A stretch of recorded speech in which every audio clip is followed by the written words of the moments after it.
এটা ওয়েট ছিল 16 কেজি। তো একটা শেপ সেটা নিয়েই আমি প্রায় এটা করি, যে জিমে মতো কিছু কাজকর্ম করি যাতে আমার হাতের এগুলো শক্ত হয়।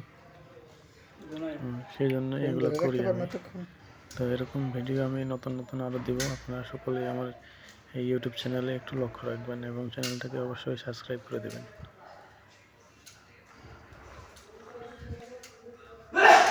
কয়টা? 22, 23, 24, 25, 26, 27, 28, 29, 2 মিনিটে 10টা। দাঁড়া করো। 30 হয়েছে না? 31, 32, 33, 34, মামা যাবো। মা গাইলে মাল দিই।